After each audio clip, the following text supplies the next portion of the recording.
오늘은 로마서 강의 두 번째 시간입니다. 복음의 빚진 자 의식, 이런 주제를 가지고 같이 말씀을 생각해 보겠습니다. 본문은 바울이 로마 교회 성도들을 향한 칭찬과 위로와 격려, 감사, 그리고 로마 방문 목적에 관한 내용입니다. 당시에 로마는 세계 중심지 역할을 하는 곳이었고, 따라서 로마는 이 선교 중심지로서 역할을 할 수 있는 아주 중요한 그런 지역이기 때문에 로마는 이 바울에게 있어서 남다른 관심과 애정의 지역이었습니다. 그리고 한 번도 본 적이 없는 성도들이지만 로마라고 하는 대제국에 하나님을 믿는 사람들이 믿음을 지키며 살아가고 있다 하는 이 사실은 바울로 하여금 로마 교회 성도들에 대한 강한 애착을 가지게 했습니다. 그래서 바울은 성도들을 위해서 쉬지 않고 기도했다라고 합니다. 9절에 하나님이 나의 증인이 되시거니와 항상 내 기도에 쉬지 않고 너희를 말하며, 성도들을 위해 쉬지 않고 기도한 것을 하나님이 증인이 되신다고 말을 할 정도로 애절한 마음으로 성도들을 위해 기도했다, 그런 말이죠. 기도하면서 바울이 감사한 것이 하나 있었는데, 그것은 성도들의 믿음이 온 세상에 전파된 것이었습니다. 8절에 내가 예수 그리스도로 말미암아 너희 모든 사람에 관하여 내 하나님께 감사함은 너희 믿음이 온 세상에 전파되미로다. 여기 온 세상이라고 하는 것은 당시에 이 로마 제국을 의미하는 말입니다. 그래서 로마에 있는 성도들의 믿음이 이 로마 제국에 전파된 것, 이것을 감사한다는 얘기죠. 왜 이것을 감사했냐면 당시에 이 로마의 그 사회 분위기 때문이었는데요. 당시 이 로마 사회는 사치와 부패와 부정과 방종이 난무하던 때였습니다. 온갖 부정과 부패를 저지르고 쾌락을 일삼는 그런 사회적인 분위기 속에서도 성도들은 그 분위기에 휩싸이지 않고 신앙의 정죄를 지켰습니다. 그래서 예수를 모르는 로마 사람들 입장에서는 도무지 이해할 수 없는 일이었지만, 그런데 예수를 믿는다고 하는 사람들이 하나같이 부정을 저지르지 않고 깨끗하고 정결하게 사는 이런 모습들을 보면서 감동을 받았습니다. 그래서 칭찬도 하고 인정을 하더라는 거죠. 그래서 바울이 감사했던 부분이 이것이었습니다. 극심한 타락의 사회적 분위기 속에서도 신앙의 정죄를 굳게 지키고 있었던 이 성도들이 믿지 않는 로마 시민들에게 감동을 주고 또 주목을 받고 칭찬을 받고 인정받는 이 모습들을 통해서 복음이 전개되도록 했던 이들의 모습에 감사했던 겁니다. 그리고 이제 로마 교회 성도들의 믿음을 칭찬하고 이제 감사한 바울은 로마를 방문하려고 하는 그 뜻을 이제 밝혔는데, 로마 방문 목적에 대해서 이제 세 가지로 말을 했습니다. 첫째는 성도들에게 신령한 은사를 주어 이들의 믿음을 더욱더 견고하게 하기 위함이라고 했습니다. 11절에 내가 너희 보기를 간절히 원하는 것은 어떤 신령한 은사를 너희에게 나누어 주어 너희를 견고하게 하려 합니다 라고 했죠. 로마는 당시 정치, 경제, 사회, 문화적으로 세계 중심지가 될 정도로 발전하고 부강한 나라였지만, 그러나 좀 전에 언급한 대로 매우 부패하고 타락했었습니다. 그런 와중에도 성도들이 신앙의 징조를 잘 지키고는 있었지만 그 신앙의 뿌리가 깊지는 않았기 때문에, 그래서 이 뿌리가 약하면 자칫 넘어질 가능성이 있기 때문에, 그래서 바울은 이들의 신앙의 뿌리를 견고하게 할 목적으로 신령한 은사를 나누어 주려고 방문하려고 했다라는 거죠. 신령한 은사라고 하는 것은 영적인 선물을 말하는 거죠. 은사에 대해 바울이 기록한 고린도전서 12장 8절 이하에 보면은 지혜와 지식의 은사, 믿음과 병 고치는 은사, 능력 행함과 예언의 은사, 영분별함과 방언의 은사, 방언 통역의 은사 등등 있는데요. 이 성령의 은사들을 로마교회 성도들에게 나누어 줌으로써 성도들의 믿음의 뿌리를 견고하게 해주려고 했다라는 겁니다. 물론 성령의 은사는 바울이 나누어 주는 것 아니죠. 성령께서 주실 수 있는 영적인 선물입니다. 그래서 이 바울이 신령한 은사를 나눠준다라고 하는 이 말에는 두 가지 의미가 있습니다. 하나는 성령의 은사들에 대한 객관적인 사실을 성도들에게 알려줌으로써 성도들로 하여금 이 은사들을 사모하게 하고 간구하게 한다, 그런 뜻이고요. 두 번째는 바울 자신이 하나님께로부터 받았던 은혜들, 그 영적 체험들, 천상의 체험들, 이러한 바울의 주관적인 체험들에 대해 알려줌으로써 성도들로 하여금 바울이 받은 그러한 체험들을 사모하게 한다. 그런 뜻을 가지고 있는 겁니다. 로마 제국의 부패와 타락에 물들지 않고 순수한 신앙을 지키고 있는 로마 교회 성도들, 그 신앙이 너무나 깨끗하고 좋아서 칭찬할 만하지만 그러나 체계적인 양육을 받지를 못했고, 그래서 이 성경에 대한 지식도 굉장히 약하고 성령의 역사를 아직 체험하지도 못했고, 그래서 이 신앙의 뿌리가 굉장히 약하기 때문에 따라서 이 부패하고 타락한 로마의 사회적 분위기 속에서 이 교육과 양육과 체험 없는 신앙을 계속적으로 유지하는 데에는 한계가 있었던 겁니다. 그래서 이 바울은 이제 이들의 순수한 그 믿음이 변질되지 않고 이 부패와 타락으로 얼룩지지 않고 이들의 신앙이 더욱더 견고해지게 할 목적으로 이러한 신령한 은사들을 소개해주고 그 은사들을 사모하고 간구하도록 하기 위해 이 로마를 방문한다. 이렇게 이것이 첫 번째 목적입니다. 그 다음 두 번째 목적은요, 바울과 성도들이 피차 안위함을 얻기 위해서였다라는 거죠. 12절에 내가 너희 가운데서 너희와 나의 믿음으로 말미암아 피차 안위함을 얻으려 합니다. 안위함이라고 하는 것은 서로 위로하고 서로 격려 이런 뜻이죠. 로마의 그 부패와 타락함 속에서도 믿음을 굳게 지키고 있는 성도들을 통해서 바울은 바울대로 또 성도들은 성도들대로 서로 위로하고 서로 위로받는 관계, 서로 격려하고 서로 격려하는 관계, 이렇게 서로가 서로에게 위로하고 격려가 되고 또 힘이 되는 이런 관계 형성을 위해서 로마를 방문하려고 했다라는 겁니다. 자, 세 번째 목적은요, 성도들이 열매를 맺게 하기 위함이었습니다. 13절 보면 너희 중에서도 다른 이방인 중에서 같이 열매를 맺게 하려 함이로되 이렇게 얘기했습니다. 이 열매라고 하는 것은 또 두 가지 의미가 있습니다. 하나는 로마에 복음이 증거되는 것을 말하고, 다른 하나는 성도들의 영적인 성장과 성숙을 의미하는 말입니다. 성도들이 비록 로마인들로부터 그리스도이다 이런 인정을 받고는 있었지만, 그러나 이 복음에 대해 아직 체계적 양육을 받지 못했기 때문에 신앙이 성장하고 성숙하는 부분에 있어서는 아직까지 굉장히 미흡한 상태에 있었고, 또 복음을 증거하는 부분에 있어서도 역시 많이 부족한 그러한 상태에 있었던 겁니다. 그래서 바울이 복음을 체계적으로 교육하기 위해 로마를 방문하라고 했다는 거죠. 죄인 중에 괴수였던 자신의 삶이 변하고 가치관이 변하고 삶의 목적과 의미가 또 변하여서 오직 예수의 그 십자가만을 증거하게 된 그 원동력이 뭐냐? 복음이다. 이 복음으로 말미암음이다라는 것을 성도들에게 교육하고 양육해서 이 로마 교회 성도들 역시 이 복음을 통해서 하나님 나라를 위한 삶을 살도록 하는 것, 이 목적을 위해서 로마를 방문하려고 했다라는 겁니다. 자, 그런데 13절을 보면 이제 바울이 여러 번 로마 방문을 시도했지만 기회를 얻지 못했다라고 합니다.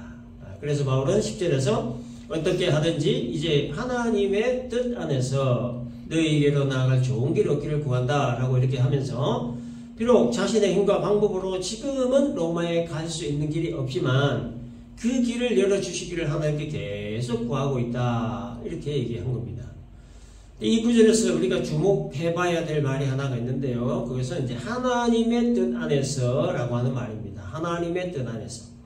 이 하나님의 뜻 안에서라고 하는 말은 하나님께 전적으로 맡기고 하나님의 인도하심을 기다린다, 하나님이 길을 열어주실 때까지 기다린다, 이런 의미가 있습니다.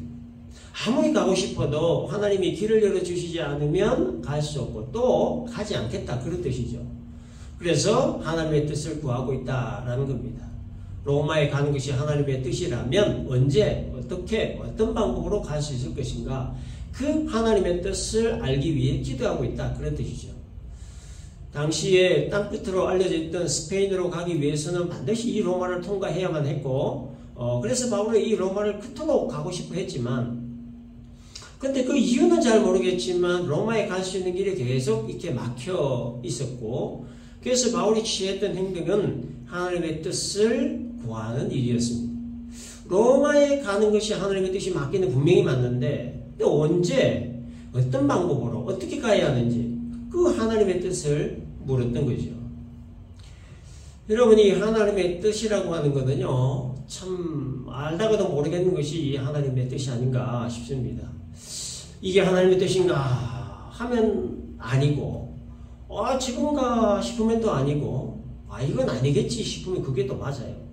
이건 맞겠지 싶은데 나중에 보면 이게 하나님의 뜻이 맞더라고요. 헷갈려요. 혼란스러워요.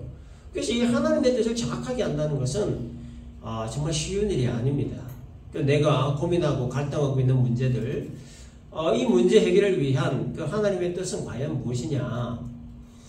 나에게 당면한 여러 가지 문제들을 하나님이 도대체 어떻게 해결해 주실 수 있을 것인가? 내가 안고 있는 이 고민과 문제에 대한 그 하나님의 뜻을 좀 명확하게 좀 보여주시고 알려주시면 너무나 좋겠는데, 내 인생의 그 청사진을 미리 좀 환하게 이렇게 좀 밝혀주시면 좀 얼마나 좋겠습니까? 근데 하나님이 잘 안 보여주시더라고요. 제 경험적으로 잘 안 보여주시더라고요. 그래서 이 사람이요, 이 번민이 끊이지를 않는 겁니다. 그 하나님의 뜻을 잘 알지 못한 이유가 뭘까? 이것에 대해서도 좀 고민 많이 했어요. 또 기도도 좀 많이 해봤는데, 여러 가지 이유가 있더라고요. 근데 그 중에 가장 큰 이유가 뭐냐니까, 이 살아있는 자아 때문이더라고요. 살아있는 자아. 이 살아있는 강한 자아가 자신의 뜻을 내려놓지 못하게 하기 때문에 결국 이 하나님의 뜻을 깨닫지 못하더라고요. 여러분, 자아가 살아있다는 말의 의미가 뭡니까? 이건 내 뜻을 내려놓지 않겠다는 거거든요. 그래서 여러분, 이 엄밀히 말하면 하나님이 자신의 뜻을 안 보여주신 것이 아니고 이미 보여주신 하나님의 뜻을 깨닫지를 못하는 겁니다. 눈이 가려져서, 영이 어두워져서. 그 이유가 바로 살아있는 강한 자아 때문이라는 거죠. 따라서 이 자아가 살아있으면 있을수록, 자아가 강하면 강할수록 하나님의 뜻을 알고 깨닫는 것은 다 어렵고 힘든 일이 되는 거예요. 그래서 이 하나님의 뜻을 알기 위해 가장 중요한 일은 뭐냐? 자신의 뜻을 내려놓는 겁니다. 살아있는 강한 자아로 인한 자신의 뜻을 내려놓을 때 비로소 하나님의 뜻이 보이기 시작한다. 근데 여러분, 이 자아를 내려놓는 것이 말처럼 그렇게 쉬운 일이 아니죠. 평생을 그렇게 살아왔는데 어느 날 하루아침에 갑자기 자아를 내려놓는다, 나를 죽인다, 말이 쉽지, 그게 쉽지가 않더라고요. 자기 생각, 자기 계획, 내 의지, 내 목표, 내 뜻을 내려놓는 것이 참 만만한 일이 아닙니다. 그래서 여러분, 이 신앙생활이라고 하는 게 뭐냐 하면 어떤 면으로는 자기 자신과의 끊임없는 싸움의 연속 과정입니다. 자기 자신과의 끊임없는 싸움의 연속. 그래서 신앙생활이 어렵고 힘든 일이라고 말하는 거죠. 신앙생활을 그래서 여러분 제대로 하려고 하면요, 이거 어려울 수밖에 없고 힘들 수밖에 없습니다. 틈만 나면 들고 일어나는 자아를 눌러야 하기 때문에 어렵고 힘들 수밖에 없는 거예요. 그래서 주님은 자신을 따르는 길이 좁고 험하기 때문에 아무나 이 길 갈 수 없다라고 말씀하신 거예요. 자기를 부인하고 자기 십자가를 지는 자만이 이 길 갈 수 있다라고 하신 겁니다. 자기를 부인하는 게 뭡니까? 그 자신의 뜻을 내려놓는 걸 말하는 거예요. 자기 십자가를 진다는 게 무슨 뜻이에요? 자아를 죽이는 것을 말하는 거예요. 자신의 뜻을 내려놓고 자아를 죽이는 과정, 이 과정이 바로 신앙생활이라고 하는 겁니다. 그래서 여러분, 우리는 그렇기 때문에 하나님의 도우심이 절대적으로 필요합니다. 왜 그렇습니까?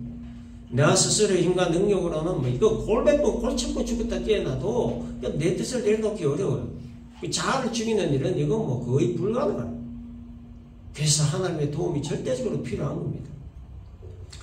그래서 여러분, 우리의 인생을 이렇게 바다에 비유하죠. 크고 작은 파도가 끊임없이 치는 곳이 바다이듯이 크고 작은 문제들이 끊임없이 발생하는 것이 바로 우리네 인생이라고 하는 겁니다. 큰 문제든 작은 문제든 아무튼 문제가 발생할 때 우리는 고민하고 갈등하고 방황하게 되지요. 이게 하나님의 뜻인가, 이것이 하나님의 뜻인가 고민하고 갈등하게 되는 겁니다. 그럴 때 우리가 취해야 할 마음가짐은 조급한 마음을 먹지 않는 거예요. 조급한 마음을 먹으면 10조 8번의 일을 그르치기 때문입니다. 일을 그르치는 이유가, 가장 큰 이유가 이게 조급한 마음 때문이라는 거죠. 그래서 이 성경은 빌립보 4장 6절 7절에서 이렇게 얘기합니다. 아무것도 염려하지 말고 다만 모든 일에 기도와 간구로 너희 구할 것을 감사함으로 하나님께 아뢰라. 그리하면 모든 지각에 뛰어난 하나님의 평강이 그리스도 예수 안에서 너희 마음과 생각을 지키신다. 이런 말씀을 하신 거죠. 아무것도 염려하지 말라라고 하는 이 말씀은 염려나 불안이나 초조로 인해 그 조급한 마음 먹지 말라, 그런 뜻이에요.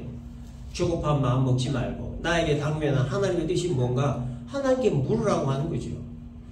하나님의 뜻이 무엇인가를 묻기 시작할 때 하나님이 주시는 큰 선물이 하나 있는데 그게 바로 마음의 평강이라고 하는 겁니다. 당면한 문제들로 인해 고민하고 갈등하고 불안하고 초조할 때 하나님께 묻기 시작하면 묻는 그 사람에게 하나님이 마음의 평강으로 채워주신다는 거죠. 마음의 평강으로 채워진다는 말의 의미는 그 마음을 편안하게 해주신다, 그런 뜻입니다. 그리고 그 마음을 편안하게 해주시는 목적이 뭐냐면 잘 기다릴 수 있게 하기 위함이라는 거예요. 못 기다리고 조급한 행동을 하는 이유가 불안하고 초조해서 그렇다는 것을 아시는 하나님이 하나님의 뜻을 묻는 자의 마음이 편안해지도록 하나님의 평강으로 그 마음을 덮어주신다, 그런 뜻이죠. 그래서 10절에서 바울이 하나님의 뜻 안에서 좋은 길 얻기를 구한다라고 한 말, 이 말 역시 조급한 마음 먹지 않겠다는 거죠. 하루라도 빨리 가고 싶은 마음 절실하지만 그 조급한 마음 내려놓고 하나님의 시간이 찰 때까지 기다리겠다, 그런 뜻입니다. 자신의 뜻이 아닌 하나님의 뜻으로, 자신의 방법이 아닌 하나님의 방법으로, 자신이 정한 시간이 아닌 하나님이 정하신 시간까지, 하나님이 길을 열어주실 때까지 기다리겠다, 그런 뜻입니다. 바울은 이렇게 로마 교회의 성도들의 믿음을 견고하게 하기 위해서 비참한의 위로와 격려를 주고받기 위해서, 그리고 신앙적 열매를 맺게 할 목적으로 로마를 방문할 것이다, 이렇게 밝혔는데요. 자, 그런데 이 세 가지는 표면적인 목적이었고, 바울에게 궁극적인 그 목적이 하나가 더 있었는데 그거는 이 복음의 빚을 갚기 위함이었습니다. 14절 보면 헬라인이나 야만인이나 지혜 있는 자나 어리석은 자에게 다 내가 빚진 자라, 이렇게 고백했습니다. 바울은 자기 자신을 빚진 자라, 이게 빚쟁이다, 이렇게 표현을 하면서 그 빚을 갚기 위해 로마로 간다고 했습니다. 이것은 로마를 방문하려고 하는 이 바울의 궁극적인 목적이었다는 거죠. 바울이 신 빚은 복음의 빚을 말합니다. 과거에 복음을 모르고 예수를 모를 때 믿는 자들을 박해하고 잡아다 옥에 가두고 죽였던 죄인 중에 괴수였던 자기를 택하시고 부르셔서 구원을 베풀어 주신 바로 그 복음의 빚을 말하는 거죠. 그래서 바울은 이 헬라이나 야만인이나 지혜 있는 자나 어리석은 자 모두에게 빚이 있다고 말합니다. 헬라인은 헬라어를 할 줄 아는 사람이고 야만인은 헬라어를 할 줄 모르는 사람을 말합니다. 당시는 로마가 세계를 지배할 때이지만 그 이전에 헬라 제국을 만든 이 알렉산더가 세계를 지배했기 때문에 헬라어가 세계 공용어였습니다. 그래서 이 헬라어를 쓰지 못한 사람은 야만인으로 취급을 했어요. 그래서 지혜 있는 자는 헬라어를 사용할 줄 알고 또한 헬라의 문화를 아는 사람을 말하고, 어리석은 자는 헬라어도 모르고 헬라의 문화도 모르는 사람들을 의미합니다. 그래서 이 헬라인이나 야만인이나 지혜 있는 자나 어리석은 자에게 빚진 자다, 이 말은 복음을 모르는 모든 사람에게 복음의 빚을 지고 있다, 이런 뜻입니다. 15절에서 바울은 할 수 있는 대로 로마에 있는 너희에게도 복음 전하기를 원한다라고 했습니다. 로마 교회 성도들에게 복음에 대해 체계적으로 교육하고 양육할 뿐만 아니라 장차 로마에 있게 될 미래의 성도들을 위해서 자기가 진 복음의 빚을 갚겠다, 그런 의미의 말이에요.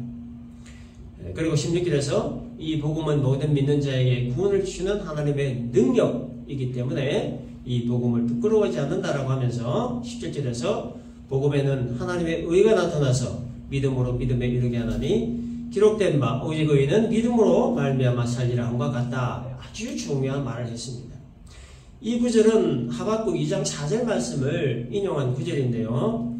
죄와 타락으로 얼룩져 있었던 하박국 선지자가 살던 시대에 하나님의 심판이 임박해졌습니다. 그럴 때 이 하박국 선지자가 하나님의 말씀을 믿음으로 받아들인 자를 구원하실 것이다, 이런 말씀을 선포하고 그 하나님의 말씀을 믿는 자를 의인으로 규정을 하고 그 의인은 오직 믿음으로 말미암아 살 것이다, 그렇게 선포했던 겁니다.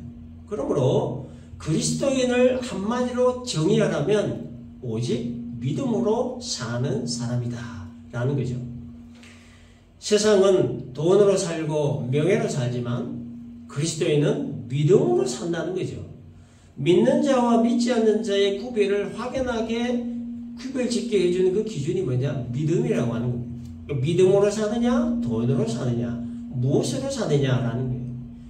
그리스도인은 예수께서 성자 하나님 되심을 믿는 믿음으로 살고, 성령으로 잉태되시고 죄 없이 이 땅에 오신 분이심을 믿는 믿음으로 살고, 우리를 구원하시기 위해 십자가에 달려 피 흘려 죽으셨다는 사실을 믿는 믿음으로 살고, 사흘 만에 부활하시고 승천하셨다는 사실을 믿는 믿음으로 살고, 장차 이 땅에 다시 오셔서 세상을 심판하실 것에 대한 믿음으로 살고, 주님 이 땅에 다시 오시는 그날까지 하나님의 말씀을 붙들고 하나님의 살아계심을 증거하며 살아가는 사람, 그 사람이 바로 그리스도인이다라는 거예요. 오직 믿음으로 사는 사람.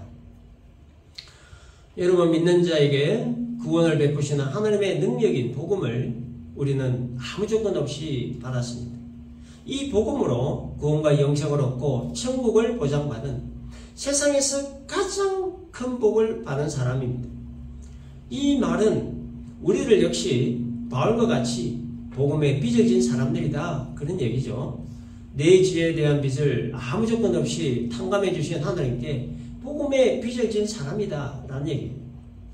하나님이 물론 우리들에게 뭐 사채업자들처럼 빚 갚으라 뭐 독촉을 하시는 분은 아니지만, 그리스도인 된 자들이 기본적으로 가져야 될 그 의식 중에 하나가 바로 복음에 빚진 자라고 하는 것에 대한 의식이라는 거예요. 복음에 빚을 진 사람으로서 그 복음의 빚을 100% 우리가 다 갚을 수는 없어도 우리는 모두 다 복음에 빚을 진 사람이라고 하는 것에 대한 의식만큼은 분명히 하고 살아야 된다라는 거죠. 지난주에는 어떤 의식에 대해서 얘기했습니까? 사도적 신분 의식에 대해서 말씀드렸죠. 오늘은 복음에 빚진 자 의식에 대해서 말씀을 하고 있습니다. 우리가 비록 사도들처럼 살지는 못해도 우리 그리스도인은 사도적 신분을 가진 사람들이라고 하는 것에 대한 의식을 가지고 살아야 되고, 또 복음의 빚을 우리가 비록 다 갖고 살지는 못해도 우리 그리스도인은 복음의 빚을 진 사람들이다라고 하는 것에 대한 의식을 하며 살아야 된다는 거예요. 사도적 신분의식과 복음의 빚진 자 의식으로 이 땅을 살아가는 것, 이것이 바로 그리스도인들이 가져야 하는 중요한 두 가지 의식이다라는 겁니다. 말씀을 정리하겠습니다. 살아있는 자는 하나님의 뜻을 아는 데 있어서 가장 큰 방해 요인이라고 하는 거예요. 그래서 자아를 내려놓고 자신의 뜻을 내려놓을 때 비로소 하나님의 뜻이 보이기 시작한다는 거예요. 하나님의 뜻을 묻기 시작할 때 하나님은 마음의 평강을 선물로 주신다. 세상은 돈으로 살고 명예로 살지만 그리스도인은 오직 믿음으로 사는 사람들이라는 거예요.